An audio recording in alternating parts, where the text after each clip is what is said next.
What's up, guys? Tambo here with your weekly core report. It's Thanksgiving week, and we've got plenty of members giving thanks for their big hits. Let's get to the winners. Our NHL content has been on fire lately. Nadesify led the way with his recent core helping him hit for over 1K. Mangone's core helped MComDog42 win 2K in NHL, and M. Lavangi used the NHL playbook and premium Discord chat to ship for $20,000. In PGA, Alex used our free weekly PGA show to hit for 1K, while Jaywalkin shipped for $10,000. Just a reminder that a Run Pure Sports membership gets you all sports for one price, including our premium World Cup content. And for Thanksgiving week, we've got a special deal to get you on board.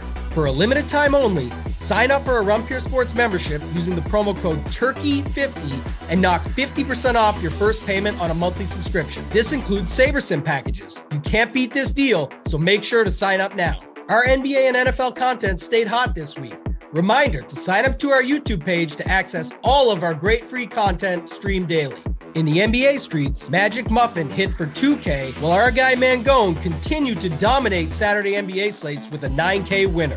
In NFL, I shipped 2 King of the Beach final seats, along with K. Fallick, who landed one too. RPS member DGAS33 will be joining us in San Diego after securing a seat of her own. Brandon Sports hit for 3K in NFL. Uncle Dunkle joined in with a 14K win. Statler shipped for 17K in NFL Showdown, and JSU joined him with a 17K Showdown win too. Congrats again to all our winners. If you want to be featured in our core report, drop your winning lineup in our Members Never Win channel in our premium Discord. If you're not a member, join now. You won't find a better value with all sports included for one low price. Once again, use the promo code TURKEY50 to knock 50% off your first payment on a monthly subscription. SaberSim add-on plans qualify for the discount too, so take advantage for a limited time while this deal lasts. While you're watching, hit that like button now. Remember, if you're not winning with us, you're watching us win. Until next time, let's keep running pure.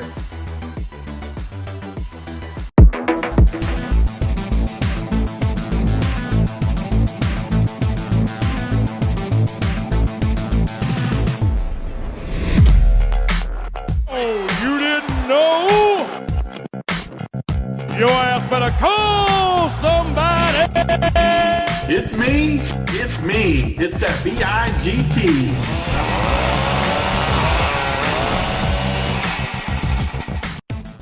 What is up, everybody? JJ back here with the Run Pure crew. Travis, Bruce, Big T. It is Small Business Saturday. Hello, everyone. A few quick notes on yesterday. Woof, Tony, I am very interested in your perspective because, wow, I felt like that should have been my best Saturday of the year with some of the takes I had on this show, with some of the, I more or less said Boise State quarterback was going to be all over my lineups. I said pound for pound, Wiley is the best leverage running back on the entire slate. And because I decided to trust a random opinion of a beat writer who thinks Boise State's going to sit people for random reasons, I take the Boise State quarterback out of all my lineups. I have price issues everywhere. Wiley ends up getting upgraded. Just a fucking disaster yesterday. But it's been kind of par for the course of college football, right? You do all this scramble drills with random news and random injuries. I play the Kelly kid from Toledo. No news at all on him not even playing. Just always fun getting the random sits, 25% of my lineups with an instant zero with him. Green goes for 40, highest scoring quarterback on the slate. Other games, of course, got there as well. It was nice to see the Cal game get there. Plummer got there with the 2 receivers. Easy run back with Charbonnet. Robinson had a good game. I had a really good lineup that had Drake May and Josh Downs, who both were like the lowest scoring guys on my lineup. Just a bit of a shit show all around. But Tony, slates like yesterday where it feels like it's every week now, where it's these scramble drills with what you trust, what you don't. And it's just hard. Like part of you wants to just go with your takes. But man, the news makes things so difficult week after week. What's your take to yesterday and how you're approaching all the, handling news, let's say on the fly in this sport? Yeah, I mean, it's sort of like NBA in a way, except without the news. Like the NBA, you have actual news because they have rules and stuff these days. And college, you just got to make guesses. I mean, we've seen it every week on this show. And just to be honest, I've basically guessed wrong every week on all these situations. I just keep getting screwed. But it's one of those things that if we didn't pay attention to the news, I think we'd be up a lot more money this year. I mean, we had the spot with Texas A&M the one week. We've had multiple other spots. I've literally guessed wrong every single time. And that's not usually the case, to be fair. Usually this late news gives us an edge and the Boise guy leaves early or something, stuff like that. But this year, just full disclosure, I have been wrong way more than I've been right with the news, and it has torched me. I felt good about my teams all year. Yesterday, I made some pivots into just weird spots, and I didn't like my teams, and then I almost like backdoored into making money. I think I like bubbled some of the high stakes stuff. My teams were terrible, though. Like Dunkel's teams, I text Wakey during the middle of the slate, and I'm like, Dunkel's team's just so good today. And it happened to where there was a lot of other scoring and stuff happened, and I don't think you got all the way to the top in that 330. But your team had so many dudes left, and it was such a good freaking team that it just showed you how weird of a slate it was, because I don't know. I mean, like you guys said, the Cal game turned into be basically the nuts. Even that game, though, like Charbonnet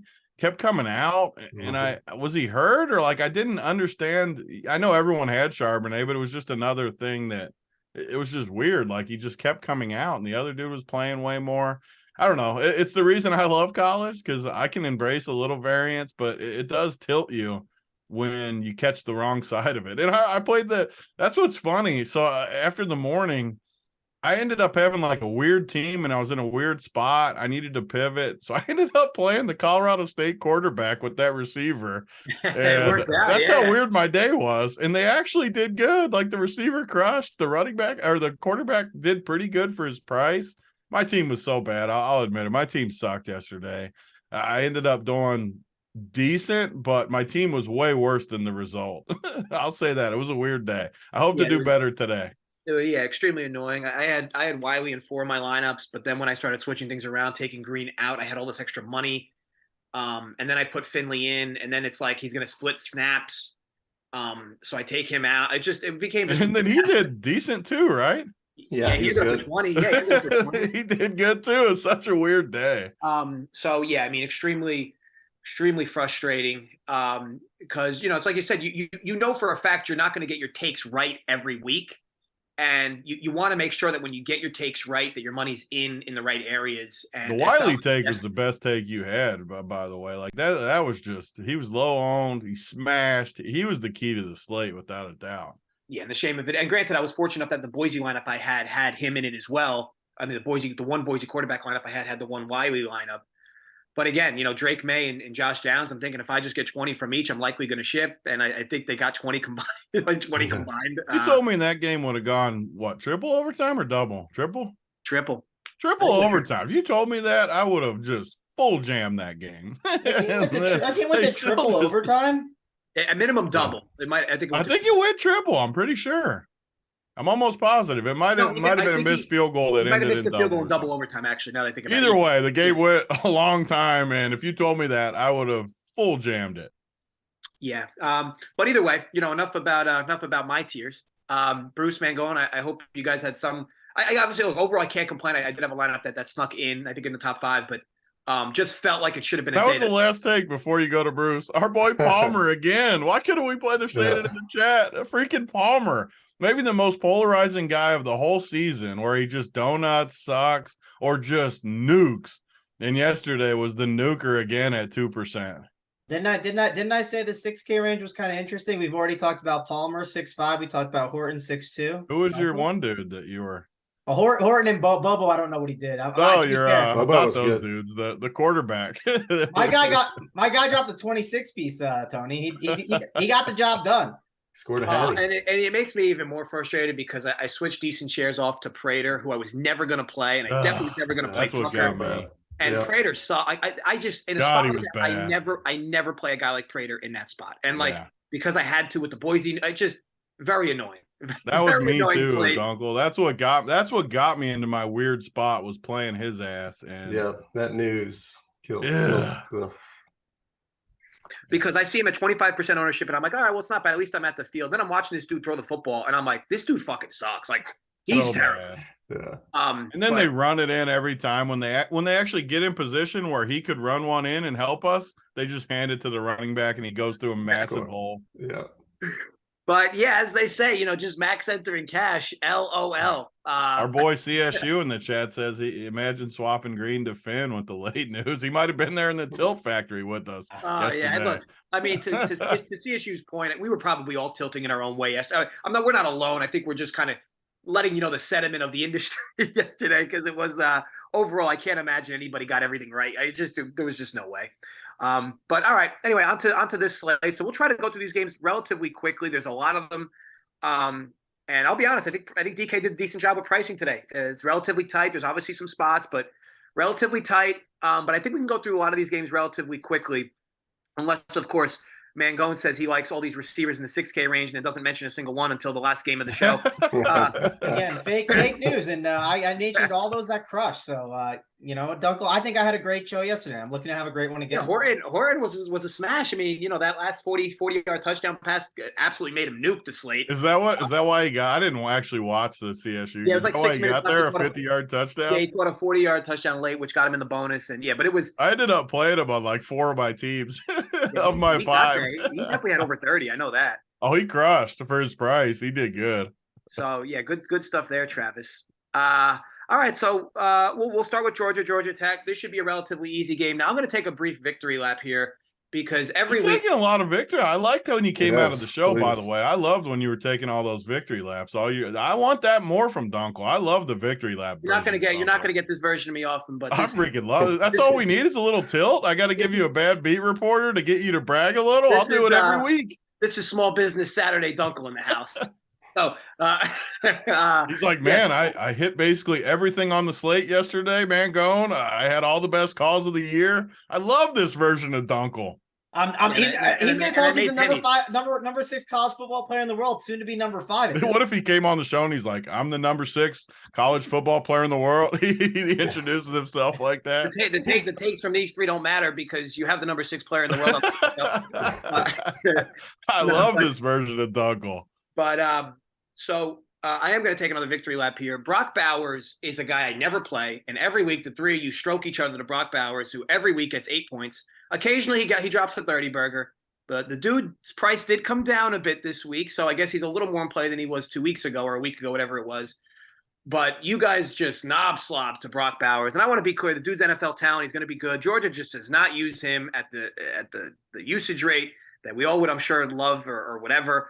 I never play him, and yeah, he beats me a few times a year, and that's cool. But this will be another slate where I don't play him. Look, this is going to be a Georgia blowout. So, if I'm playing anybody from this game in Georgia, it's going to be backups. I'm going to probably have some Edwards from Georgia. I won't play the receiving game. I won't play Bennett. This just feels like a game where Georgia's up, 28-0 at the half or something similar. And you better hope whatever starters you played are getting the bulk of that 28, because this is just a typical layover game for Georgia. Georgia Tech, I think their team projection is 6 points. Imagine.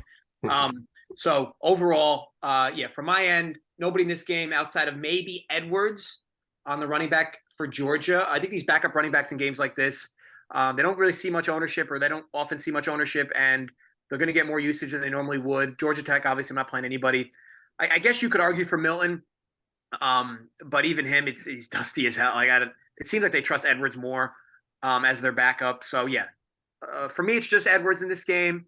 I'm sure Bowers will see ownership. He sees ownership every week. But again, to me, you're hoping he gets there in one half if you play him. So, Tony, how are you approaching Bowers this week? Yeah, I mean, just how I always do pretty much. I'll leave him in the player pool. If he hits a spot where I get to the end and I'm somehow around his price range, I think you can use him. Not one of my favorites, obviously. I mean, they're favored by 5 touchdowns. And I mean, it's not often you see a team favored by 36 and a 49 total. That's a tough scene for the old Georgia Tech squad.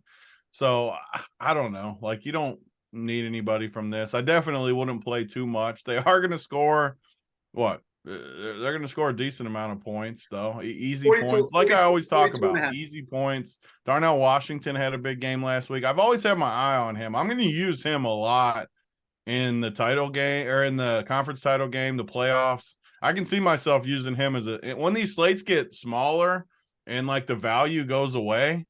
I'm definitely going to be using him in those type of games. Not this week, maybe. I mean, you don't really need it. But trust me, when the value goes away, he's going to win us a slate in the next month. I guarantee. You're talking the 3,700 receiver? Yeah, the tight end. Yeah, the huge tight Big number end, zero. freaking monster. Yeah. Like Bruce is definitely going to. Oh, I can be listen to him this week. Like 3,700, I wouldn't mind playing him because look, I just don't know if he's got like a ceiling. I like him on more of the slates where you look at this, like next week, for example. I'm sure I have no idea what the pricing and how many games, but once it gets where you're like, there's no value on this slate, I think that's when we play him. If he gets like a touchdown and 6 catches, I don't know if it's enough on this slate though, but I do like him. You can play 1 or 2 Georgia guys if you wanted. They're going to score easy. I just don't know if they have the ceilings. Fair enough. And Mangone, I don't know if this is your same sentiment, but to me, it would be that Washington kid and Edwards. I wouldn't play anybody else myself, but anybody like in this game? Yeah, I'm going to save getting yelled at later in the show, and I'm going to catch us up here. Nothing for me here, Dunkel. We're going to say nothing from this one and just keep this thing Fantastic work, Mangone. Bruce, what about you? Edwards with LSU waiting for Georgia next week. I just like Edwards, and that's it. Cool. Love it. Great work, team. Clemson, South Carolina. We got an implied total of Clemson 33.5, South Carolina 19. Now, South Carolina's coming off there. I guess you can call it an egregious passing effort last week. Whatever the hell happened with that offense against Tennessee. That was actually one of my good calls last week. I was all in the train. I was all in baby Mahomes, as Bruce we used to hear in the chat he was called. I mean, they nuked, but versus Tennessee, I thought it was like a great spot. Everyone else was surprised. I didn't expect that. I'm not saying I expected them to score free. I did expect them to do good though versus Tennessee because Tennessee looked vulnerable to the pass. But yeah, I think so. This spot is a little different, and as Tony knows, I don't play people against Clemson. So this is a different Clemson. Where are they at in the chart? We got to get a chart update today. Clemson is 3.4 yards against the run. It's one of the best in D1, and 6.2 against the pass. Also one of the better ones in D1. So look, I get it. There have been teams that have exposed this Clemson defense. It's not what it usually is. Same with Georgia, right? Georgia's defense is really good or elite, but it's not as good as it was last year. But look, I take stands in certain areas. I never play players against Clemson. More times than not, you're going to get let down. But yeah, these guys are cheap, right? Radler's 5'7". I assume he'll see pieces of ownership at that price. These receivers for South Carolina are also super cheap. I hate how they do this like real big carousel in that team though of receivers. It's really hard to really pin one. They have a few starters. I'd put that in air quotes. But overall, it's really hard to love anything from that spot. I mean, obviously you can play Wells or Bell or Van, but for me, I kind of like Shipley in this spot at 6'7". I don't play him often. But South Carolina is absolute dog shit against the run. I think you can push this D-line backwards consistently. Whenever I play Shipley, the dude just comes off like it just looks like he's always injured. Like in every 8 plays, he's like hobbling over to the sidelines. Maybe it's just me, but no. So I think the spot is excellent for Shipley. I just feel like he has a glass ceiling because it seems like he never nukes a slate. So at 6'7" on a slate like this, it's tough to like be overweight on him. But look, you can play Williams. I just feel like his price is creeping. Allen's at 4K. There's options in this game. His total is creeping up. I did bet the under in this game, more or less because I don't think South Carolina does anything close to what they did last week, and I think that it's going to feel like a quicksand game for them on the road. With that said, I could see there being some spots to play in this game with the cheap pricing. So, Mangone, I'll start with you. Game like this, anybody you like? Yeah, so quarterback today is not amazing, right? I mean, yes, there's like a couple guys that you're like, oh, they're great plays, but like, listen, you're not.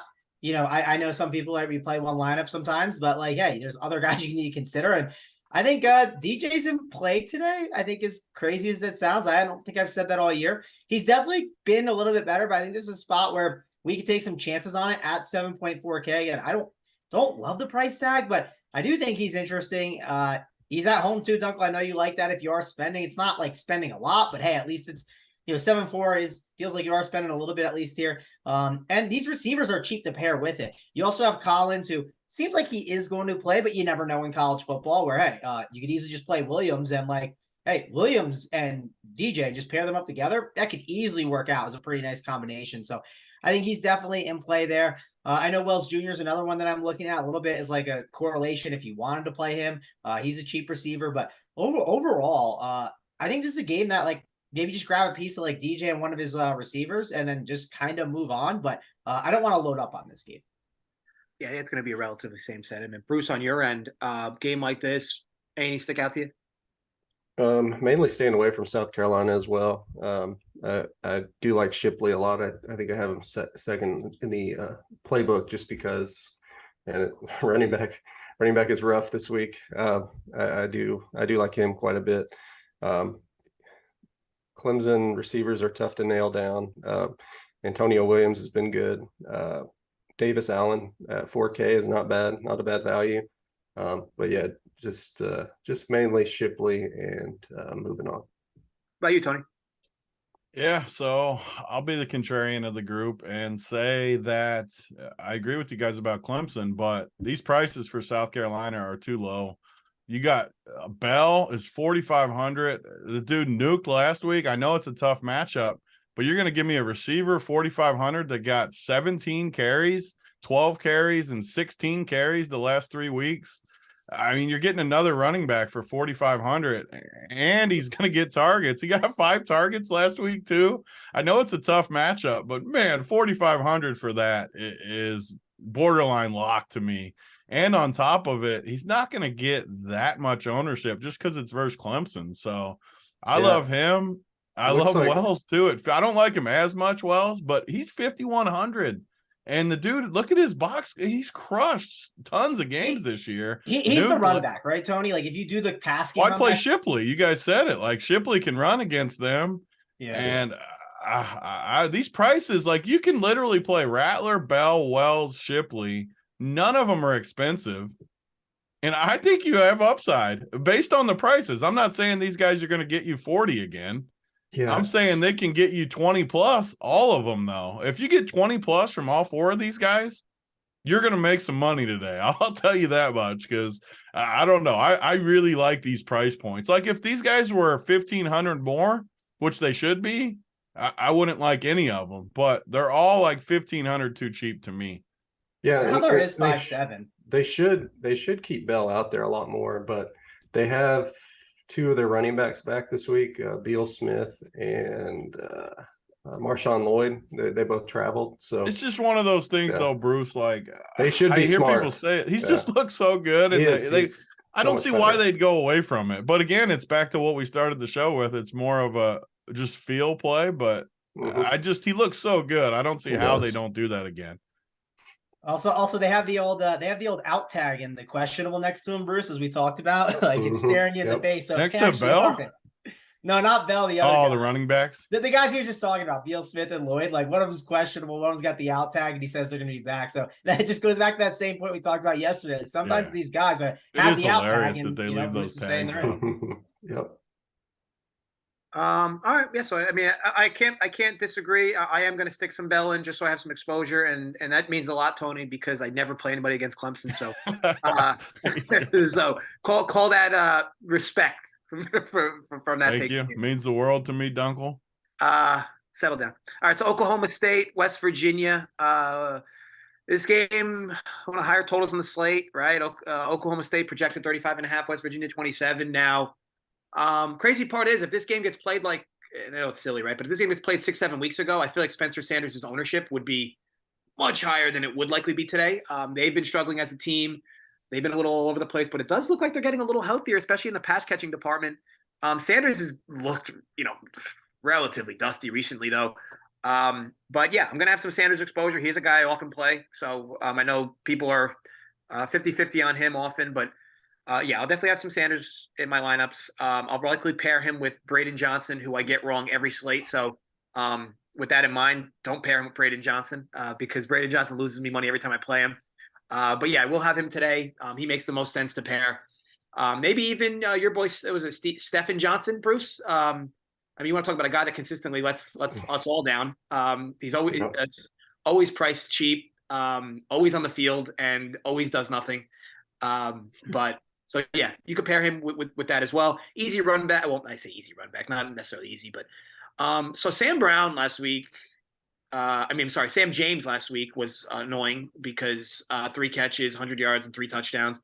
And I think he had like 2 touchdowns all year, something like that. So yeah, very frustrating. Ford Wheaton's price keeps coming down. I think you can play pieces of him today.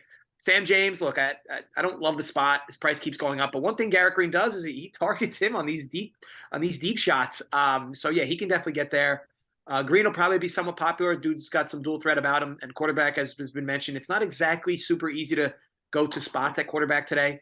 So I don't mind Green. So a lot of different pieces in this game. Big T, I'll kick it right back to you. Game like this, I know for a fact you're not playing Sanders, but any other pieces you like in this game? If you guaranteed me Sanders was going to play the full game, I would definitely play him. I'm just so uncertain what his deal is going to be. I mean, they're not playing for anything. He's a game time decision. Early in the season, so I said I was wrong about everything. Early in the season, he was punishing me with spots where he was questionable and he would crush. And then finally, he just started to come back to reality a little bit and hasn't been very good the last several. But he's in a good spot. He's got a huge projection, but he is a game time decision. I could see him sitting. I could see him sitting halfway through the game even, doing weird stuff. It's tough to click that button, but if you did guarantee me health, or if some of you feel strongly he plays the whole game, I'm not scared to play him just because you do have guys you can play him with. Those guys you kind of talked about, Presley, Braden Johnson. I get who? Oh, that was the dog. The dog might talk me into it. Even the running back. So we got Dominic Richardson's not officially out, but if he sat, you got Nixon and our boy Ollie Gordon. Both look pretty cheap. And then we talked about West Virginia. Garrett Green looks like a stud to me.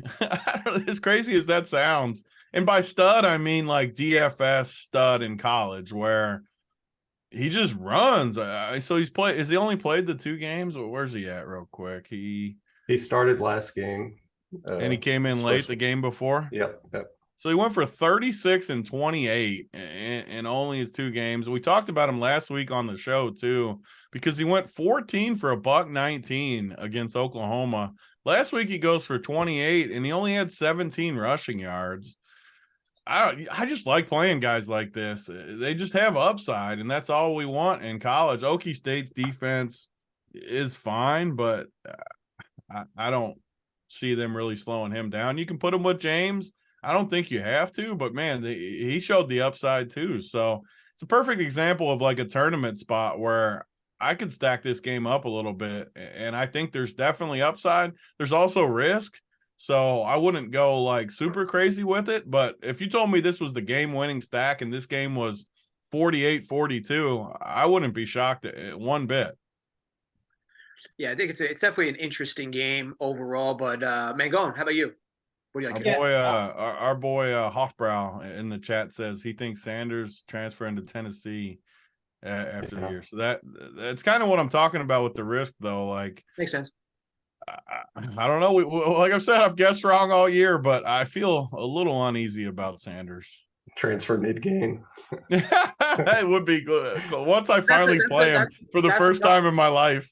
That's the tough part, right? As far as the spreadsheet goes, West Virginia is one of the worst pass defenses in D1. So it looks really good. The spot. I'll tell you what I would love. So who's the backup? Do they? If he somehow sat? It's Gundy's kid. Remember? Yeah. Oh, shaky runner. hand. The runner. The RB1. I take back what I said. Sanders, I hope you're in. He is 7K, thankfully. So that is good news. Yeah. But Mango, what about you for this game? Yeah, it's definitely a good game. I like Sanders, but I get worried about like the transfer stuff. Like that's stuff that really bothers me for sure. So got me a little worried about that. I like the Green and James combo. I think it's a pretty good option you can go to. Dunkel, that's a nice little 6K receiver, which there are some good 6K receivers on this slate. That's one of them so far. So like me some Sam James. I think he makes some sense. And quarterback this week, like it's not great. Now, you might make arguments, there's this guy and this guy, right? Yes, there's Austin Reed and there's Todd Centennial or whatever. But, like, those are the 2 chalk guys. And then from there, like, I don't know. There is a drop off. Like there is some uncomfortability with these quarterbacks. So I think Garrett Green is definitely someone that I'm considering, like the combination with Sam James. Also, the one thing that's nice too is look at both these pass defenses. I mean, they are some of the worst in the nation. I mean, Oklahoma State is the second worst, and West Virginia is the 8th worst. So you got 2 bottom 10 teams in pass D. I mean, it's a great spot. I agree with BigT. Like, I wish I knew what Sanders' deal was. At least we know that game starts at noon, so that's at least good. And I think there's like some reasons on these slates, like especially when we get later in the year, Bruce. Like, do you have any opinion on like, because for instance, like Jahmyr Gibbs, which we'll get to that game, and like guys, I think one of the other guys there is transferring. Like, there's sometimes amazing value that opens up where like, do you think like backloading could matter if there's not something just early on that you absolutely love, Bruce? Yeah, there's some really good, really good running back injuries that we can, look at later in the day. Like you said, Gibbs, if he somehow misses, that's a good solid cheap play. A running back is terrible today. Like other than like a couple, it's just bad. Yeah, the point I'm getting at is like, I think this is a good game to play, but like, do I want to like that bad? Could there be something later on? Like, I don't know. It was worth thinking about, and it's worth considering. There are other really good games that are in this window. I forgot if they were, but they are. So we'll obviously get to it. But if I play anyone, it's probably the Green and James combination. And then, I got to play the roulette of the Oklahoma State guys. And it's probably Johnson, but I don't even know if I want to pay that price tag for him. I mean, he's above 6K. Like there's other 6K guys that I think I prefer than him. I don't mind him as an option, but man, it's tough to pay that tag for him, I feel like, because of the tag I was paying for him in the past. What about you, Bruce? What's this link you just posted, Bruce? That's shaky hands Gundy. Whenever he first came into the game a couple weeks ago, they were down. I love that they were down down 48-0 in the clip too. He's so nervous. Oh, it's so good. Yeah, this game looks good on paper. It is going to be a little windy and rainy there, so it's something to watch out for. But I do like Garrett Green. I think he can run better than he showed last week. So I do think he can have a big game here. It hurts the wide receivers a little bit for Oklahoma State if Sanders is out, because it looks like Bryson Green is going to miss.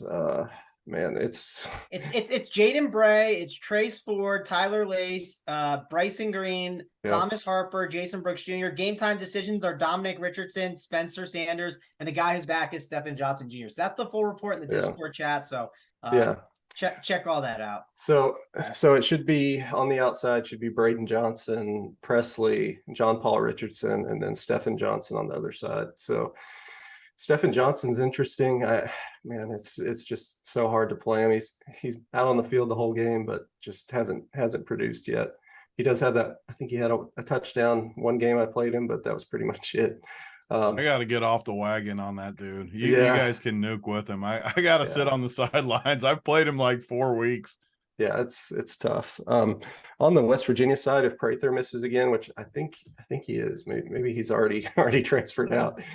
They do have this Cortez Braham guy for 3,500 that started for him last week, and he looked pretty good. I think he had 50 something yards receiving, so that's not a bad play. This Oklahoma State secondary is giving up 47 points per game to receivers, which is probably near to tops on the slate. I don't love Green's passing ability, but he is a gunslinger, so you like to see that in DFS.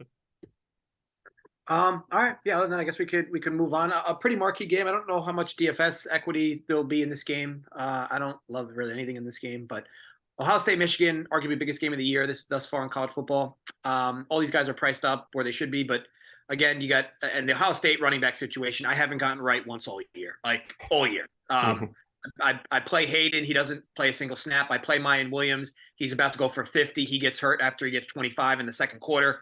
Last week I play Henderson. He gets hurt, and then Hayden, because he got hurt, Hayden ended up with 3 touchdowns and 100 yards. I don't get the situation ever correct. So I am off all the running backs from Ohio State today, unless somehow these guys are all out, which they're not. It looks like Williams is in, so that's going to muddy the situation. I know Hayden's looked good, but shit, he looked good 4 weeks ago, and then they sat him on the sidelines the entire game after that. So, and overall, obviously, it's it's a tight game defensively.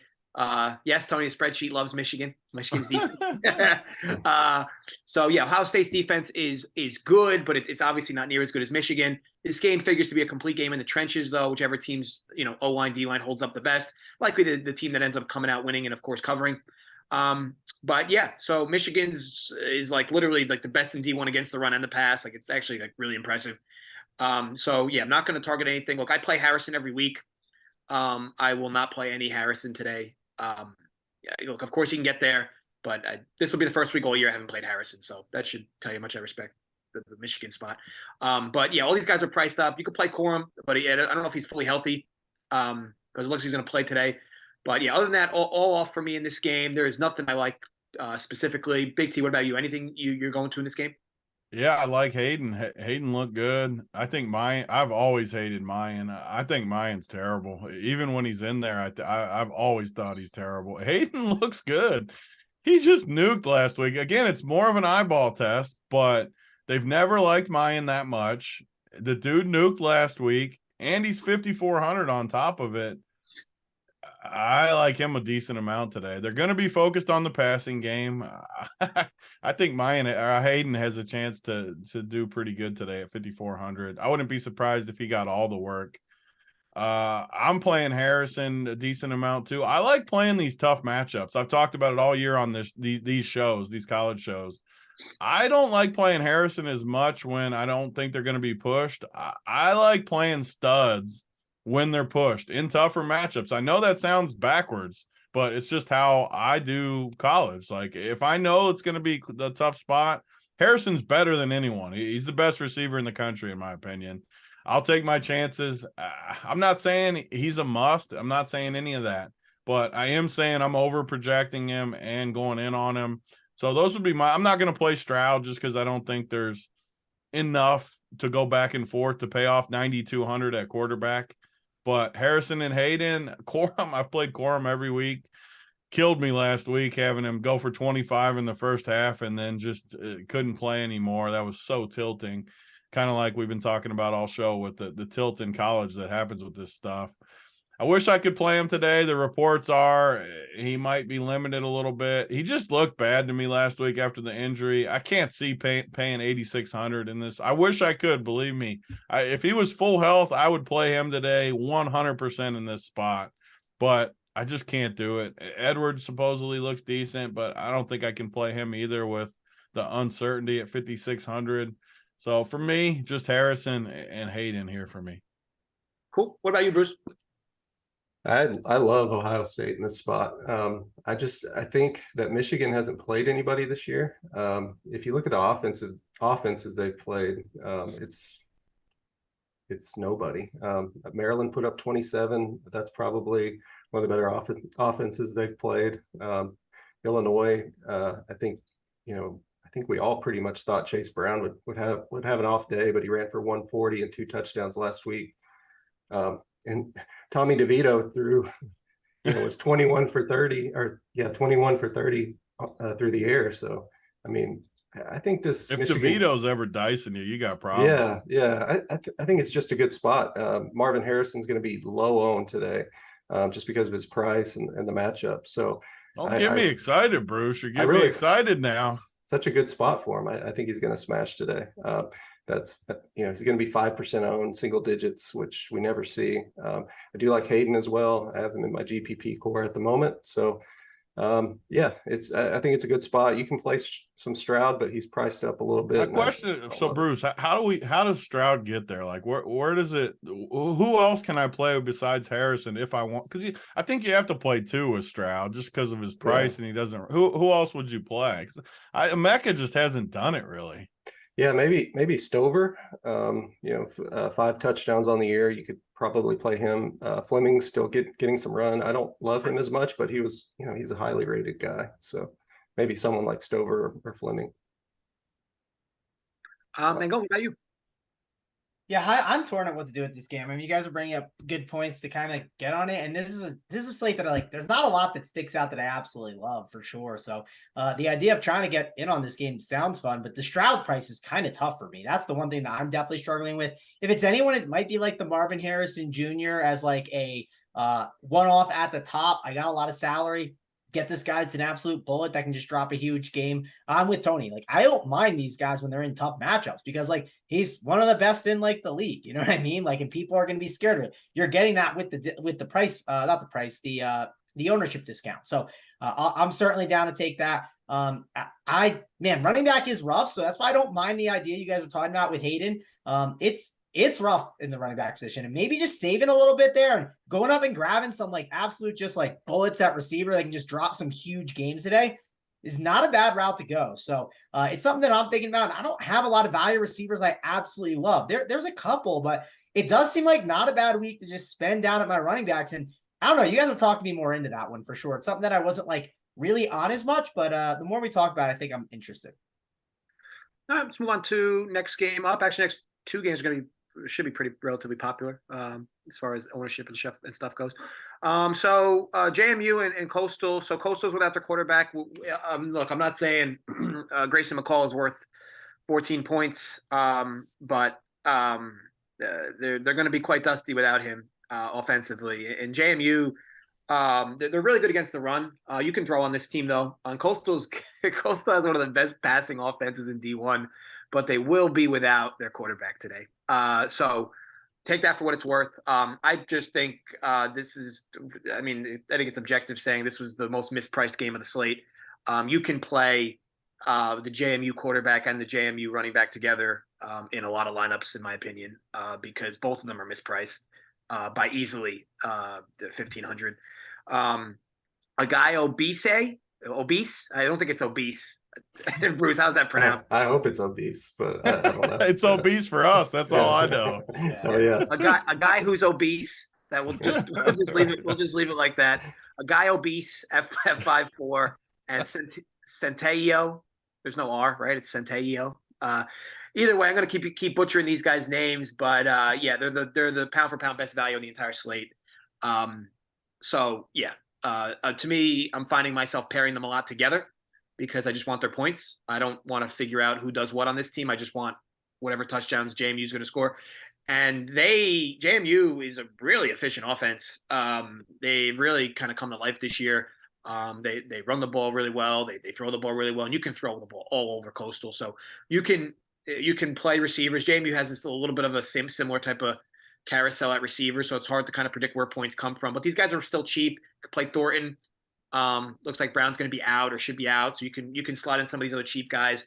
Whatever way you want to go, but yeah, I think it's just a great spot for JMU at these prices. You can run back with Coastal with a receiver if you want, but again, this team's dusty, like without McCall. It's just variance wise dusty, so it's kind of tough to predict. But you could play running backs for Coastal. You could play Pickney. Brown's gonna be back though, which will likely hit into that. He was out most of the game last week or the last game they played. So yeah, ultimately, big JMU spot in my opinion. So I'm gonna be way overweight on the field on these two guys. Big T, game like this, what do you like? Yeah, like you said, the three of the best values on the slate, JMU guys. They just haven't been on main slates, so people don't know them as much. They will get ownership today, though, just because of these prices.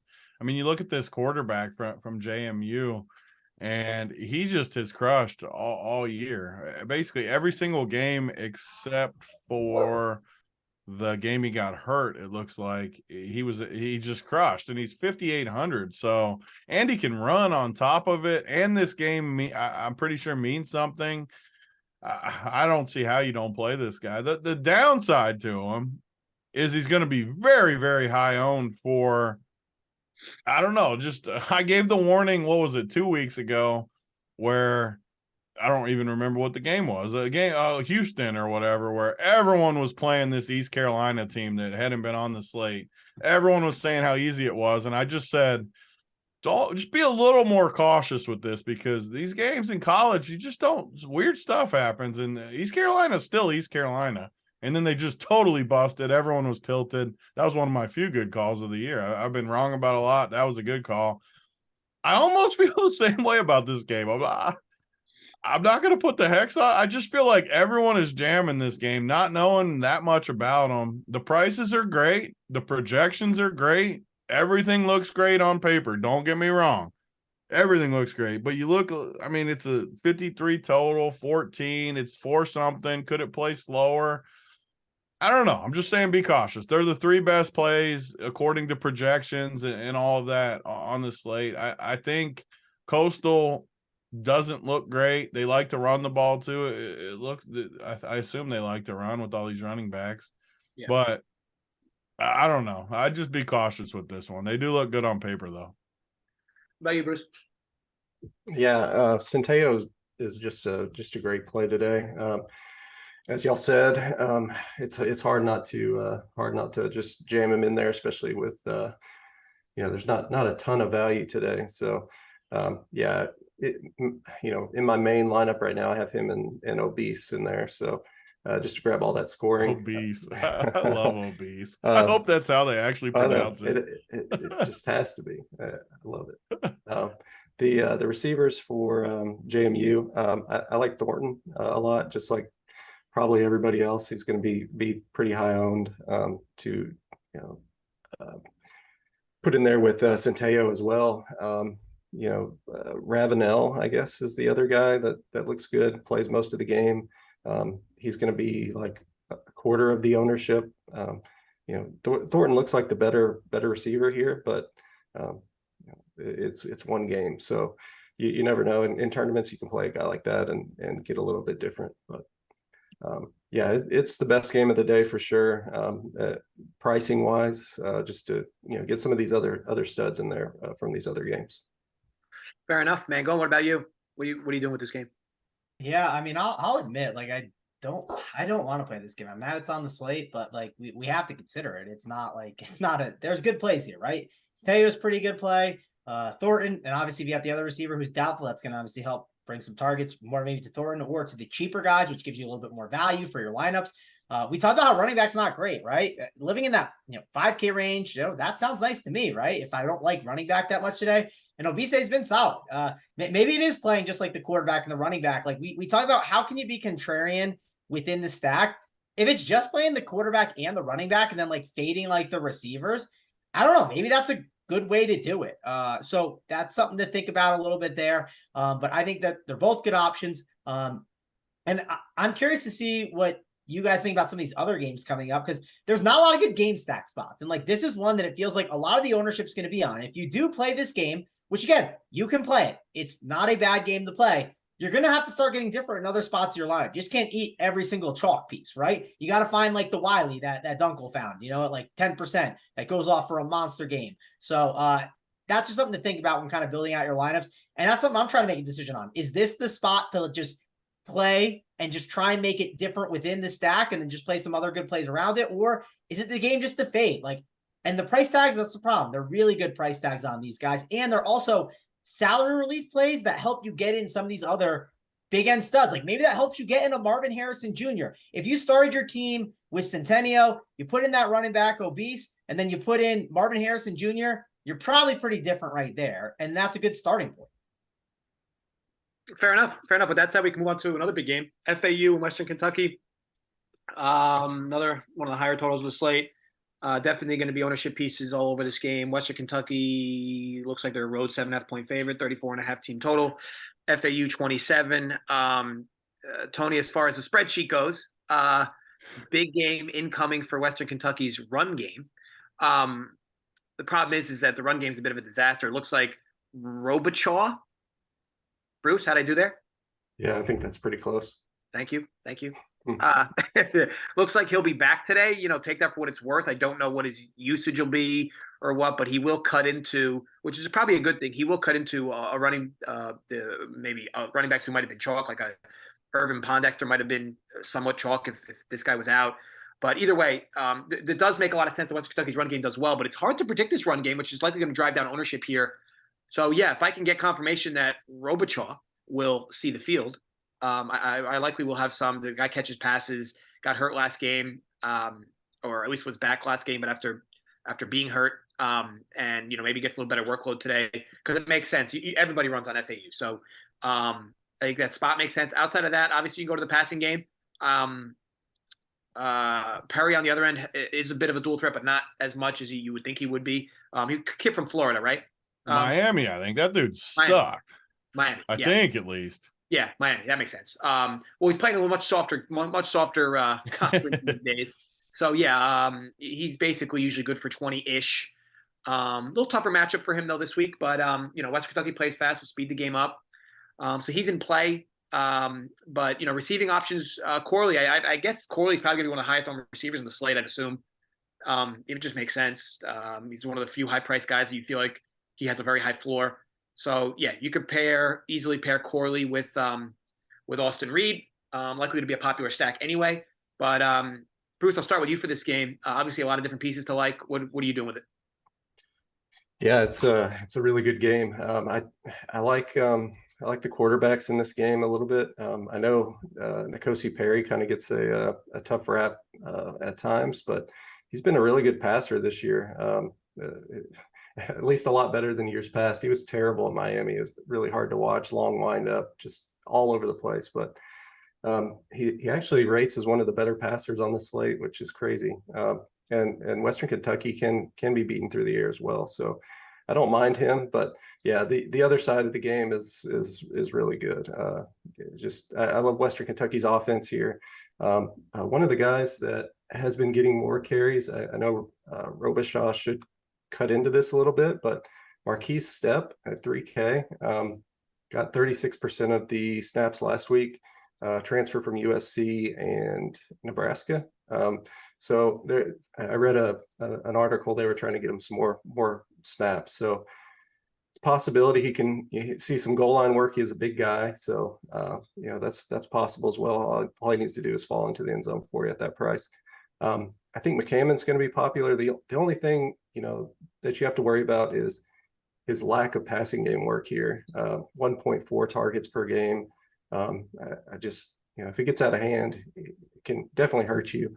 I have Corley in my main lineup right now. It's just 27% target share with a team that throws 50 times a game. It's just too good.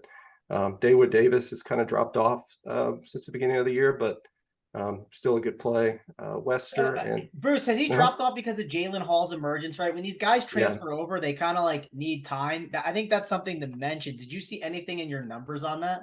Yeah, last 4 weeks, Jalen Hall's up to about 20% and target share. Where at the beginning of the year he was getting nothing. So yeah, that's definitely valid. Yeah. I think Western Michigan. Yeah. We played him he was a monster. And we played him at the start of the year, and he kind of. I remember that name, but I couldn't remember where. Yeah, he was there with Crooms and Sky Moore at the same time. So yeah, that was pretty good. Yeah, pretty good receiving core. Yeah, he's been really good for them too. So. Yeah, on the FAU side, they have this Adrine, Jamal Adrine, 4,900. Wester's going to probably see some ownership, but Adrine's kind of been good too. So just some really good pieces in this game. Especially it's going to be pretty fast because Western Kentucky's going to speed it up a little bit. All right, then Mangone, what about you?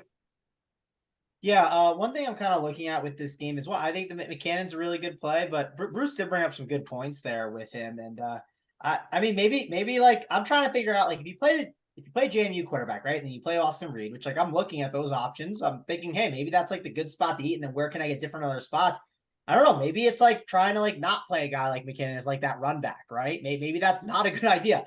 Maybe it's fading Dawood Davis, right? I mean, I remember I did this on a slate earlier in the year, and it was I went Jalen Hall over Dawood Davis, and Dawood Davis was the chalkier guy, and he, absolutely just destroyed me. Jalen Hall did not get the job done, but it was just leverage, right? And I did it because of what the ownership's going to be. And when I run stuff on my end, man, like Dawood Davis is popping. Like I just see him up there. My thought process is I do think you might get Jalen Hall, maybe not like totally under-owned compared to him like we saw in the past on the earlier slate this year, but he will be lower-owned, I think. And I think Corley's going to be lower-owned too than Dawood Davis. I do think most people are going to just go to Dawood Davis instead. So I think that's going to be an interesting way to go about it, is playing Hall and Corley with Reed. And that's kind of what I'm thinking about doing right here. And then with FAU, like I said, McKinnon, I'm trying to figure out what to do with him. Running back isn't great. Obviously, he's a good salary relief play, but there could be some running back value that opens up later on too that you didn't know about. That could be intriguing. So that's something I'm kind of thinking about with him now, because going into the show, I was like, yeah, he's probably someone just like locking in and playing, but to Bruce's point earlier, like there could be some value that opens up, and there's still some good running backs later on that I don't know how much of a play he's just like to jam in, especially with him going to be the chalkiest, one of the chalkiest running backs on the slate. Fair enough. We can move on to the next game. This one should be relatively quick. Kentucky, Louisville. How come Dunkel skips me? I thought I started with. Did I start with you? It's very, very hurtful, Dunkel. I feel like what JSU does to me. Sorry about that. That felt like we were on that game forever. Yeah, we were on it for a minute. That's why I got distracted. I was looking at other stuff, but I actually wanted to bring something up because I see CSU talking in the chat with some of the unabated stuff that I've talked about in the past. Like right now, Sanders isn't warming up for Okie State. You can come look at the unabated lines. Like you can still get plus 240 on the money line. West Virginia at MGM right now, it looks like. And also you can get 7.5 at Bet Rivers. So like those prices are long gone other places. So like by using this unabated, if you're in a legal state, I mean, Okie State, it looks like Sanders has a decent chance to not play. You're still getting 7.5 with West Virginia at Bet Rivers. You're getting plus 240 on the money line. Like those are great bets. And those are bets that you're not betting teams. You're betting spots and numbers, which Dunkel's the best at. He always talks about this. It's just massive edge. And I love using unabated for this because it instantly shows you where the best spot to bet it is. Like right now, without doing any work, I can see 7.5 minus 114 at Bet Rivers. Like 7.5 is criminal. And unfortunately, I don't live in a legal state, so I can't click it. But if you're in a legal state, get that 7.5 at Bet Rivers. It's just very good spot. But back to the Western game. I like this Jalen Hall. Looking at him as you guys were talking, 2 big games in a row, 5,400. That price point is great. Austin Reed has proven he can chuck it. The Patriots guy, what's the Patriots dude that was there? Zappy. Yeah, old Zappy. He's not Zappy, but he's similar. I mean, he looks a lot of similar stuff there at Western. So I could see playing Reed. Obviously, you can play Corley. He's been a stud. But I like Jalen Hall more, 5,400. You could even play both of them. FAU side, man, Perry, I see that. I have nightmares about him back at Miami. He was terrible. Mm-hmm. I know the competition's down. I don't think I can click that. More just Western for me, that passing game. Fair enough. All right, so Kentucky, Louisville should be relatively quick to chat on here. I will say that C-Rod feels underpriced in this spot at 6'2". We do know his upside, right? So I will have some Rodriguez at 6'2". And apparently Louisville out of nowhere started using Jordan a lot more than Evans. So take that for what it's worth, because 3,700 would have been a decent spot for Evans, but I don't know what's going on with. I don't know if he got hurt or whatever, but I'll stay away from that spot. Again, this game figures to slug. I don't know if Cunningham's going to play. Game time decision. Even if he does, I never play him on the road. So don't love the spot. Our number 1 draft pick, Will Levis, is going back there. Going back. I'm still shook from seeing that. Yeah, that was a month ago, and I'm shook from it. Yeah, he doesn't. He definitely hasn't looked the part. I mean, physically, sure, he might have the quote unquote tools, but he definitely hasn't looked the part with the eye test anyway. So yeah, decent spot for Louisville to run the football should they choose. But again, it's just a tough spot. 2 teams that play relatively slow. When Cunningham's not in, Louisville just slows the game down. And Kentucky plays super slow as it is. So for me, it's C-Rod and really nobody else. Big T, I'll start with you this time. Anything here other than C-Rod? C-Rod looks like C-Rod might be my favorite play of the day. As weird as that sounds. I haven't played him all year. I haven't played Kentucky guys. I've hated them. Man, when Kentucky gets up, they give this dude a lot of carries. I could see this guy getting 35 carries today against the rival and just nuking the slate. He's not going to get ownership either. So I love C-Rod in this spot. Hudson, the other way, has looked really good too. Don't know if you can really play him at 6,700, but he's another guy. I always talk about this. All the 6K receivers that Dunkel hates, I guarantee he hates Hudson. I always just leave him in my player pool just because I do think when you get to the end of the day, and I do play 150, so this is more of a 150 conversation where I'm plugging my teams in. And at the end of the day, I'm telling you, sometimes you get to the top of the leaderboard and you're like, man, how did Hudson hit in that build and he goes for 40 or something, and you would have never played him outside of just the optimizer. So that's why I leave some of these guys like that in there, because they just will randomly hit in a spot that you wouldn't expect him to hit. So I don't know. I'll leave Hudson in. Not going to put him on like my core or anything, but I love C-Rod today. Absolutely love him. Fair enough. Bruce, same sentiment with C-Rod and maybe some Hudson on the other side? Yeah, I absolutely love Hudson today. Ever since Doman has come in for Cunningham, he's crushed, really. He 11 for 163 against Clemson, which, that's extremely tough matchup. I love the spot for Hudson. Barry and Brown as well. He went off against Georgia a couple weeks ago too, out of nowhere. But he's target shares 23% over the last 4 games. Just been a really good receiver, good young receiver. I think he's a freshman as well. I really like him. But yeah, C-Rod and those 2 receivers are really good. What about you, Travis? Yeah, I know why you were rushing to this game, and this is a 43 total, and this is a Big T special. You just didn't want to say it out loud, but I'm not interested in this game, Dunkel. Rodriguez, I don't mind. I think Tony brought up some good points. I added to the pool, but he's gonna crush, man. Yeah, I'm telling you. I don't give out the weird plays like this dude off. He's gonna smash. Running back is not great today, but Dunkel, we got to move this ship along. I want to make sure we get out on time. You can't be getting yelled at here in the 2 games. It's usually when Mangone starts getting yelled at about 11:15. Yeah, we're getting close. So we got to keep it moving. Thank you, Sanders. So I want to circle back. I'm always the one that talks too long, and it tilts people. But Bruce, so Gundy's not going to be the dude that gets these. Who's this other dude? He started that one game. Can he at least throw a little? Is he cheap? He looked up. And he can't run, but he looked okay. I don't want him to be able to run. I want him to throw to these receivers. Dunkel said on the spreadsheet that Okie State can get him through the air. Is it Rangel? Is it Rangel? Is he cheap? He's 7'5". Oh no! I was hoping he'd be cheap when I looked. I'm trying to figure out which game he's 7,500. Oh, that's devastating. I thought you were going to say like 4,500. I was going to be so happy. Wait, so I want Gavin Parker. Gundy's not starting? I think Rangel's going to start. He started against Kansas, went 27 for 40 for 304, which it's Kansas, so.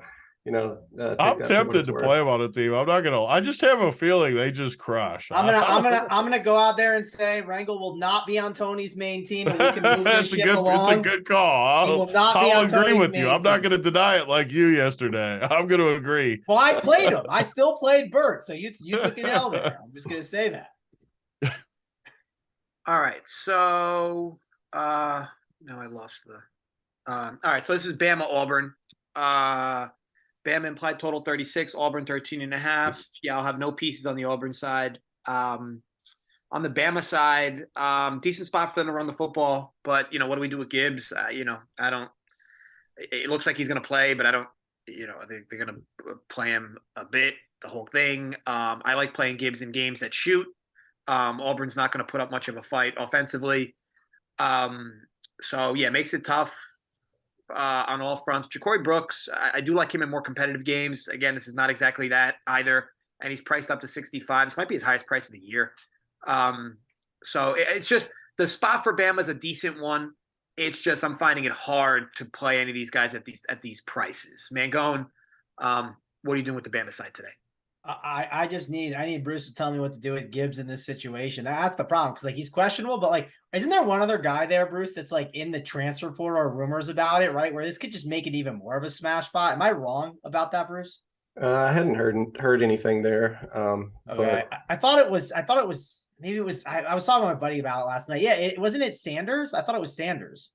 Yeah, it's possible, but he hasn't been playing much. Okay. Probably why he's in the portal. Yeah, I mean, he had last week. He had the 2 attempts, but yeah, I mean, I think it'd be McClellan. I guess is the guy that would end up emerging as the one you'd want to play, and he's 4'9". Part of me wants smashed, didn't he? What? Didn't McClellan just smash last week? Yeah, he dropped 30.6. And they were playing a nobody team, right? APSU, so 30 though. Yeah. He's someone I'm kind of trying to leave. I want to leave a spot open for him. If he ends up being the guy, I'm dusted without him, I feel like. So I want to make sure I kind of leave some flexibility for him. It's just a matter of figuring out how to do it, right? Because I need to have some kind of pivot. Maybe it's having Micah Bernard, who we'll talk about. Maybe it's going to Martinez on Oregon State and leaving him in there and being okay with that. There's definitely routes to leaving the optionality open, and I kind of want to leave it open. That's really all I'm looking at in this game. All right. What about you, Bruce? Yeah, it looks like it's supposed to rain the whole second half. Going to be good for that Bama running game. If Gibbs doesn't go, definitely like McClellan here. Auburn is terrible stopping the run, so it's just a smash spot. You could talk me into playing Gibbs, but man, that price is crazy, and coming off an injury is rough. Definitely a tournament play there. Brooks is okay. I think didn't play much last week because of the blowout and who they were playing, but I think he's good. 24% target share. Never want to play any of these Auburn receivers. I think Latu can be a play at 4K. Missed last week with the injury, but supposedly was fine and could have gone. So he's fine. But yeah, just the running game for Bama if there's some injury news, and mostly staying away. Do they play next week in any, like, I forget what the standings are. Are they in contention to get? No, it's Georgia LSU in the championship. Yeah, it's okay, cool. I'm just making sure, because like, if there's reasons to sit guys, right? Like, or like hold them just, and it's raining, like, I don't know. They're not. I think Jason's Jason's really against Auburn. The Boise special. What'd you say, Tony? It's the biggest rivalry in college. They're not sitting dudes unless he's actually like super hurt. He's not. No, fair. But I was saying, if they have a game that's bigger next week, yeah, no, I get it. I get it. Yeah, yeah, you know exactly what I was thinking. Yeah. What about you, Big T? Yeah, I think Gibbs plays, and I think he crushes, and he falls right in that bucket where no one's going to play him. Same thing I always talk about. Like, you got a stud running back, worried about injury. I don't even think he's all that hurt. It was just a cupcake game last week. Again, I've been wrong a few times on these injuries, but as long as he's in there starting, I'm going to play him, and I think he's going to smash against Auburn. So I'm happy the injury's out there so that it's an afternoon game. People aren't going to play him. Like, they're just not. So mark me in, and you know what? If they roll him out or something before kick, I'll find a pivot somewhere. I'll do something to pivot out of it. But I am going to definitely play him. And I like Ja'Cory Brooks. He's emerged as the number one receiver. I just like him. Again, another 6,500 in that bucket where all the 6K receivers I feel like have upside in ways. Not a lock by any means, but low owned, 6,500. I'll take a chance on him too. Fair enough. Oregon State, Oregon. Looks like total under 60. Oregon 31. Excuse me. Oregon State 27.5. I do figure the running back for Oregon State will likely be somewhat popular here. 5,200. Damian Martinez, guy basically gets 20 carries a week.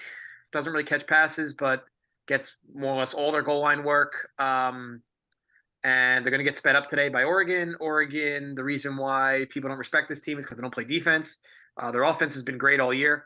Bo Nix is really transformed into an absolute stud. Now, granted, his numbers are padded because he literally takes every goal line carry for a touchdown instead of handing off the read options.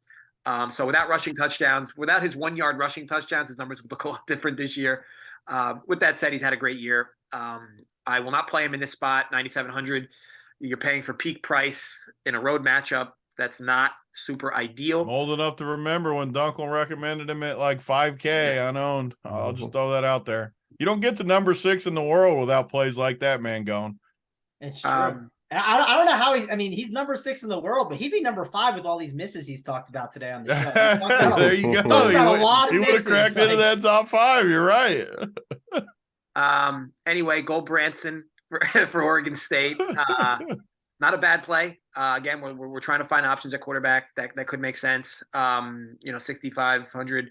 I'll likely have a share or two of him in lineups. I think he's easy to pair because I think they have is it Harrison? No, it's not Harrison. They have a guy that gets a decent target share, don't they? Yeah, Harrison. It is Florida State. It is Harrison? Yep. All right, so he's been struggling, though. His box scores are woof level. Now, that has more to do with the fact that Oregon State runs the football a lot. But, again, today they're likely going to have to throw quite a bit because the spreadsheet says you throw against Oregon, not run. But anyway, with that said, yeah. So for me, Martinez, look, I've been playing Hudson, the receiver for Oregon, since he was like 3.8. So I do think his price has gotten a little too high now, though. But yeah, I will still have a lineup or two with him because Bo Nix loves him some Hudson. I've been playing him, I think, since the Cal game, and he just gets there. He hasn't even been scoring, so if he scores, the target share's got to be there. I'm sure, Bruce, you have an idea what that target share looks like, but he's got to be up there. Yeah, 22% last 4.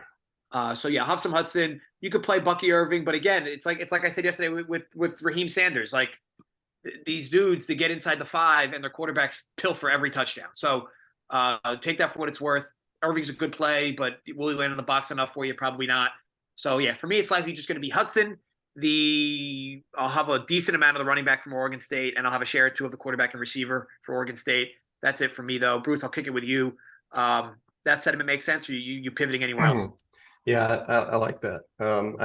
I do think Damian Martinez is going to be under-owned today. I've seen sites have him from 10 to 15%, which I think is too low here. He's one of my favorite running backs to watch. If you haven't watched him, he's really fun. Freshman running back. I think it's just a good spot for him. And I have him in 2 or 3 teams probably.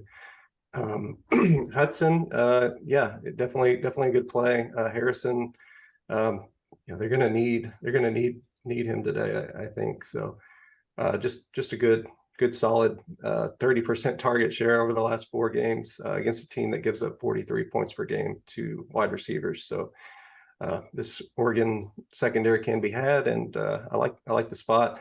Troy Franklin still priced at $7K, probably just a tournament play. Not getting the target share he was, but they look for him near the goal line there too. So that's an interesting low owned play as well. Fair enough. Tony, game like this, what are we doing? Fading it. Yeah, I don't like this game. You can't play. Bo's hurt.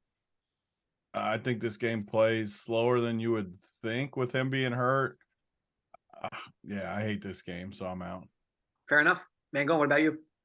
Yeah, I think it's just Martinez and kind of move on for me. I don't think he's bad at running back. He's solid, but there's other ones I might end up just going to instead. So he's in play, and there is we didn't talk about the weather too much, unless maybe I'm wrong, but there is some weather in that West Virginia Oklahoma State game. So I'm definitely not as excited about that game, especially with everything going on there. Just wanted to kind of call that out. Okay. Indiana, Purdue, my friend Aiden O'Connell, who buries me every time I play him at 6,700, hasn't found his way on many main slates recently, though. And Charlie Jones, look, we were playing this dude when he was 5,500, and obviously in that price range, he's a lock. Even at even in the 6K range, I'd argue. I feel like they finally been doing a good job with his pricing, so it makes it tougher and tougher to play him. But we know the guy's upside, so that goes without saying. Peyton Durham, I hope this guy sees ownership because he's priced way too high when you talk about his upside. Only way he gets there for you today is if he scores 2 touchdowns. So if he's going to score 2 touchdowns, he'll get there for you today. Otherwise, I am not a Peyton Durham guy. I wasn't playing Peyton Durham when he was 4K, so I'm definitely not playing him at 5.5. I'm sure people will, though. So either way. Aiden O'Connell, 6.7. He's in play. Don't like playing quarterbacks on the road, but Indiana is just it's just a disaster defensively, at least against the pass anyway. So, yeah, there's spots today for O'Connell, but this game feels a little dustier. On the other end, look, the quarterback on the Indiana side was Dexter Williams, I think. Definitely in play. Obviously, we've talked about how quarterback is a difficult position today. We know what this dude's upside is. He's going to carry the ball 15 times today. I guess my only concern here, Bruce, do they have anybody else that they could bench him for? Yeah, I think Bazelak is still there, but they're not benching him. Yeah, I doubt it. I watched their game last week. They ran zone read like every play, and Shivers looked really, really damn good in that zone read with him. He's just such a dusty thrower of the football. Yeah. He might be the worst thrower I've ever seen, and that says a lot. So bad. But look, the reason why to hold off for this game is, look, if Maccabees ends up being out, probably Downing's the best running back play of the slate at his price. So, I don't know. Do you have any word there, Bruce? I think he plays, for the record. Yeah, it's still up in the air. I searched Twitter before the show and didn't see anything. So, All right. So either way, hang around for that news. But yeah, so for me, that's really it. I can't play any pass catchers. I don't want to play Shivers. That game last week felt like a flash in the pan. But we say all the time, running quarterbacks do open up more holes for running backs with the read options. But yeah, all around, it's just going to be O'Connell, Jones for me, and pending the running back situation, I might have some exposure there too. Bruce, I'll just start with you. I know you've liked this Purdue offense all year. You doing anything in this game?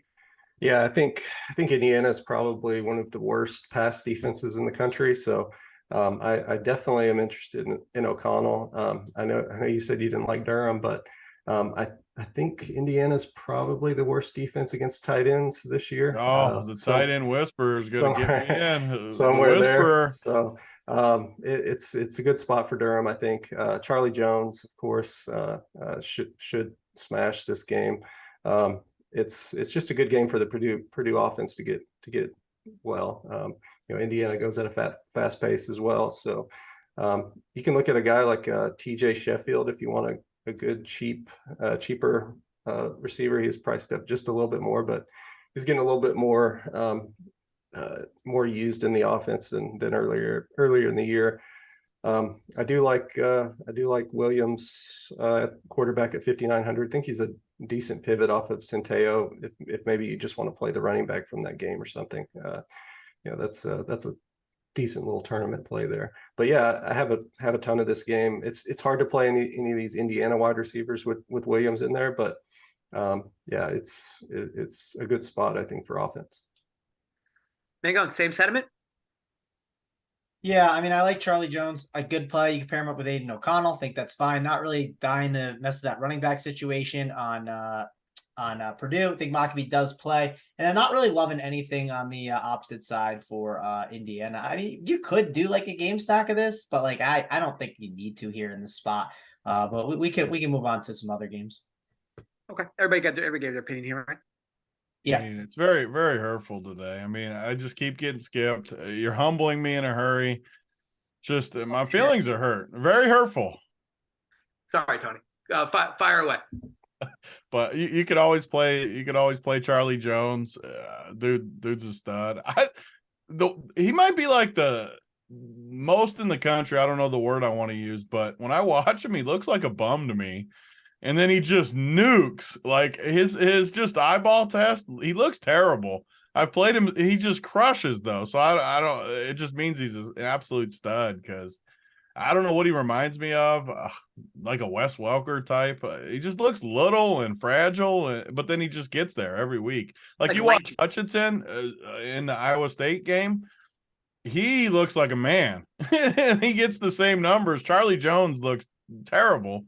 But he crushes, and that's all that matters. I like him. I like Maccabee. I mean, that's another call we were on early in this show. I think Bruce in like week 2 was all over Maccabee.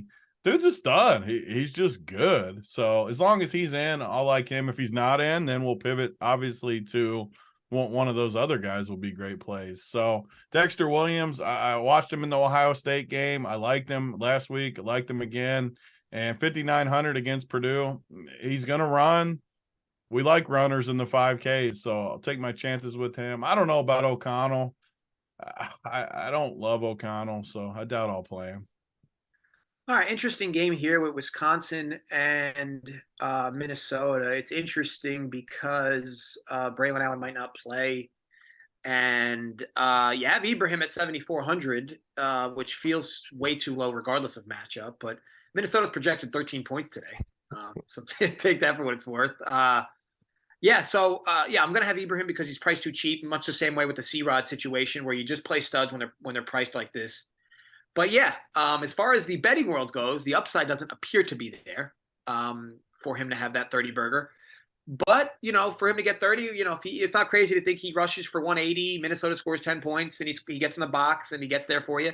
So, yeah, I'll have some Ibrahim for sure. I don't know what his ownership's going to come in at. I can't play any of the passing options in either side. This game will slug. This game is going to absolutely crawl. So you more or less just hope Minnesota has these lengthy drives that are all Ibrahim. But either way, it's just Ibrahim for me. Bruce, what about you for this game? Yeah, mainly just Ibrahim. You could talk me into a Daniel Jackson for Minnesota.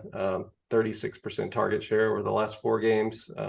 But yeah, it's terrible. I think they're starting their young kid at quarterback. Minnesota is. So yeah, just mainly Ibrahim. It's a tough matchup, but yeah, he's just too cheap for his workload. Fair enough. Big T. Your boy Ibrahim, does he make the cut too? I know you've liked a lot of running backs today, but I assume he makes the cut for you. I mean, this guy gets so many freaking carries. He's going against Iowa, who has a great run D. At least we thought had a great run. 39 carries for 263, 36 carries the week before, 32. I mean, he's got 30 plus carries, 5 straight games. In college, you give me anybody with 30 plus carries and a pretty good talent. I just don't care about the matchup. Whiskey's probably not the best matchup. Where's it at in the chart? The chart says that Wisconsin 3.1 yards per rush attempt. That is actually slightly worse than Illinois. But Illinois has been an elite run defense all year. It's very good. It's a very good rush defense for Wisconsin. Yeah. It's one of those spots that you're just choosing volume. I don't have to play him. I'm not saying that, but man, it's nice when you're running back. You know he's going to get 35 carries. Even if the matchup's tough, because in college, what happens is they just break one here and there. Sure, they get stuffed, and then just house. And when you get that house, all of a sudden you get the bonus and you get a touchdown, and you're in before anything even happened, you're at like 22 fantasy points, and they just out-volume you. So I just always play the guys in this spot. Today will be no different. He's the only guy in this game I like, though. What about you, Mangone? Ibrahim at lower than normal ownership feels like a you kind of spot to be over leveraged. Yeah, I mean, 36 totals, guys that are underpriced, just like our boy Horton yesterday. I think I'm in. It treated me well yesterday, so might have to go with Ibrahim again today. Think he's a good option. 74 is just really cheap for him. So if you can get up to him, he's definitely a good play. I mean, you have to make some decisions on it though. Like I mean, there's not a lot of value receivers today, right? And if there's not a lot of value receivers, it is tougher to get up to some of these running backs. So, hey, for lower ownership, I like the idea of trying to get the Ibrahim, though. 3 games left, relatively dusty games overall. Colorado, Utah, another game that's going to be an absolute blowout. The spreadsheet says you can do anything against Colorado. So don't think this is anywhere near a funnel. This team is, I think, the second or third worst team in D1 against the run. And they're definitely bottom 10% against the pass. Somehow they're the worst defense on both categories. So yeah, choose your path with Utah. But because the game is going to be a blowout, it is hard to predict where it comes from. So yeah, if Utah's going to score 41, they're one of the highest projected totals of the slate, much like the Georgia situation. If this happens to all go to one person, you're going to be in good shape if you get that right. Otherwise, this will be a spread out game with backups included, likely. So yeah, it's very tough for me to find anything I like. I've liked Kincaid all year. I'm actually, they finally got his price up 6.6. But yeah, it's just hard to get to him here with the projected volume all around spread out. I can't play the quarterback either. Colorado situation, I don't want any part of it. So yeah, I mean, this is the type of game where you could play backups and hope that Utah just blows this team out early, and then you get your backup points. But not the situation for me. I'm just going to avoid it. Tony, game like this, what are you doing with it?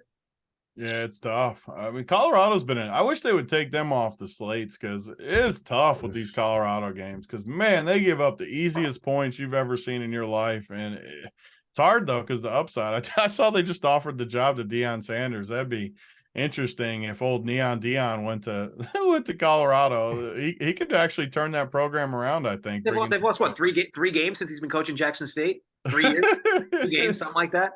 He gets some buzz though. Colorado needs a little buzz, but I don't know. This That'd be cool. That'd be cool. Yeah, it would at least add a little spunk to the work. I mean, they have to be the worst team in the country, all things considered. Like when you factor where it's at, location, history of the program. I mean, they had a good program at one time. It's embarrassing with what's happened to that program.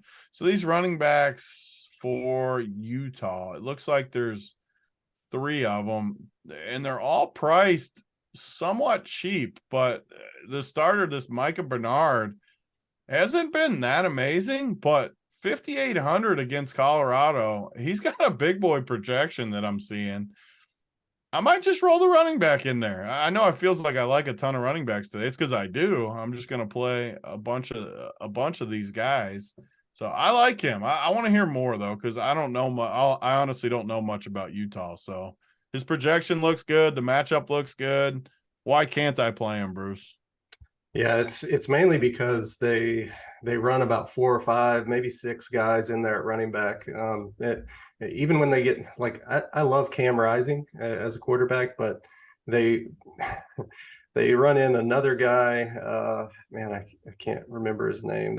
They have a running quarterback they put in at the goal line. Taysom? No, he's definitely not Taysom.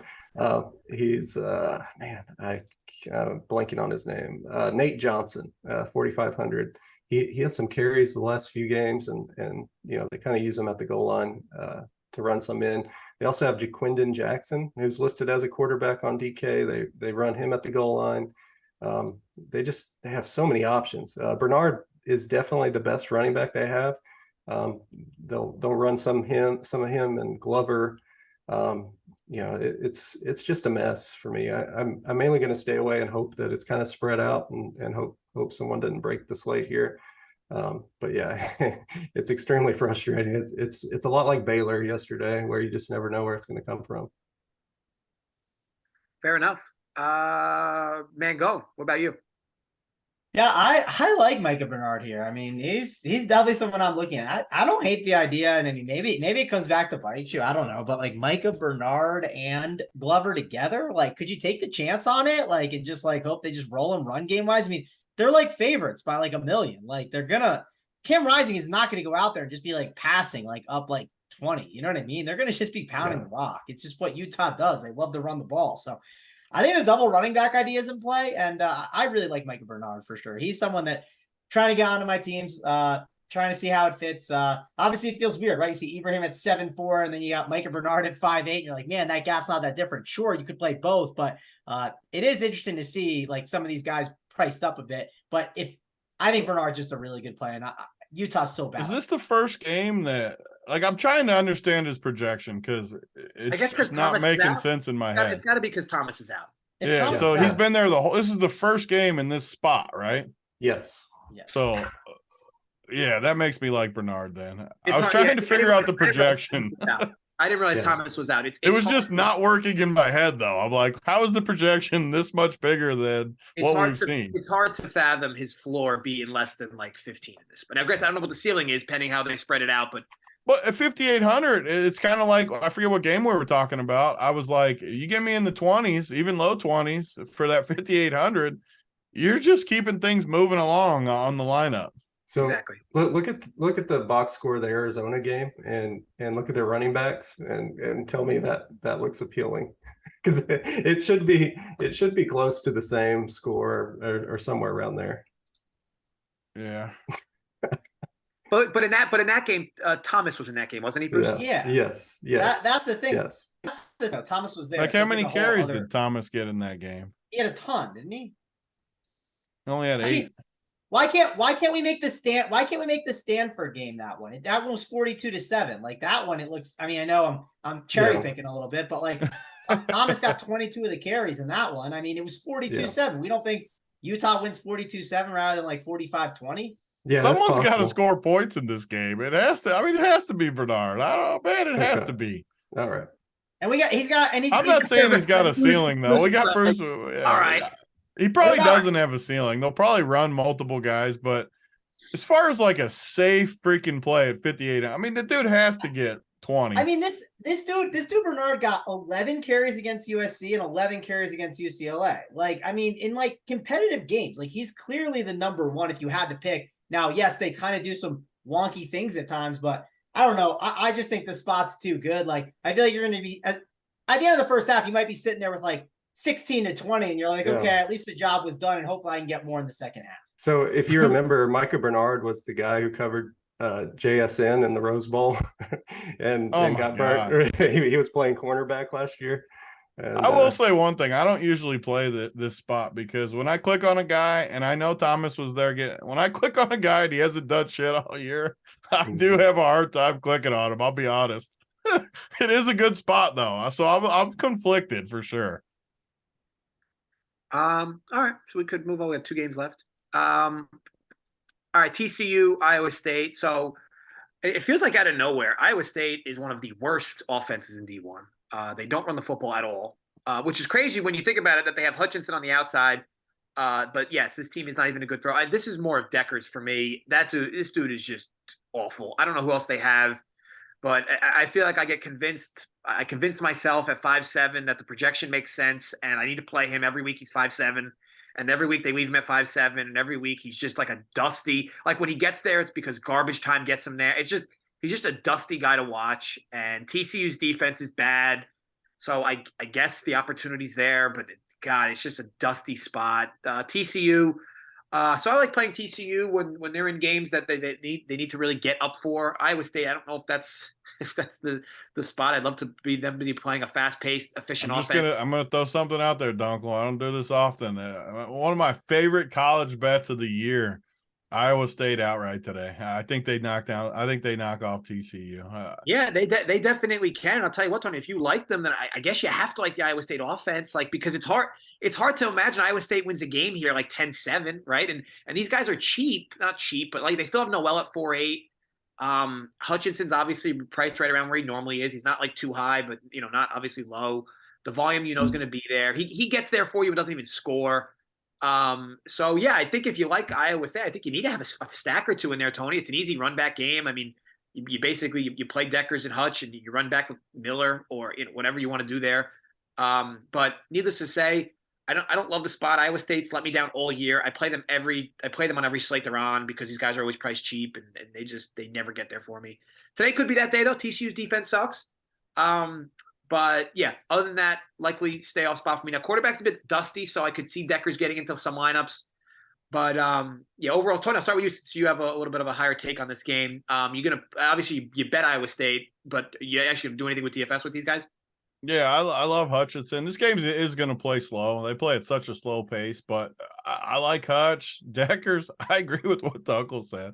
I always get tempted by this price point. I don't know if he has a ceiling, but I feel like he gets us 20. It depends on what you want for 5,800. If you want some massive showing, I doubt he does that.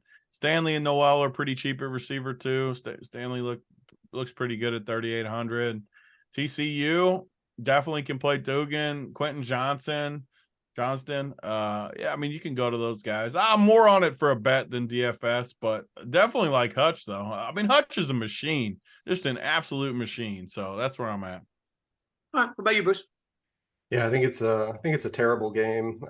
You got some questionable guys in Kendre Miller and Quentin Johnston. So something to watch there. But yeah, Hutchinson is always in play, but I just hate the game for DFS. Mangone? Yeah, sorry, I was fighting people in the chat. I was defending my man Anthony over here. They said the Big T core is coming at 11:57. I'm reminding him that making that joke, and it gets me tilted because I've been doing better with it.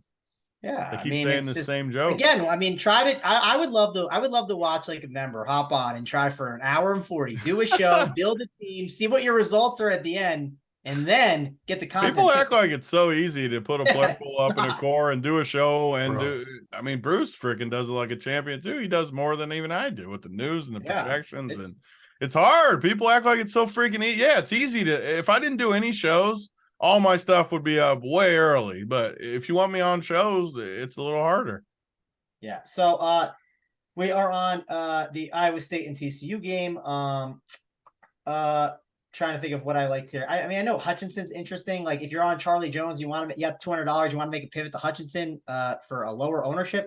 Don't think it's the worst idea. Obviously, this game could be a shootout, but I don't love this game. It's not one that I'm really going to. There's a couple guys in the next team I want to talk about, so may as well just keep this thing moving.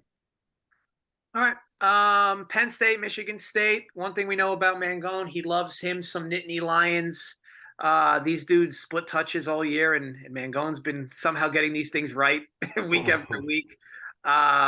So yeah, much like I say every week, I avoid Penn State every week. I don't want to figure out what running backs, and I guess it's different, right? You guys build with optimizers. I hand build. So for me, I just never get to these Penn State guys hand building. Wide receiver options. I hate this team's passing game. I hate Clifford. So yeah, the spot makes sense though, right? Because Michigan State, you can throw on Michigan State. It's one of the worst pass defenses in D1, but I promise you this game will start and Penn State will run the football all game long. It's just what they do every game. And even the one game Parker Washington nuked, he nuked because he had 2 80-yard broken plays that were like screens that went to the house.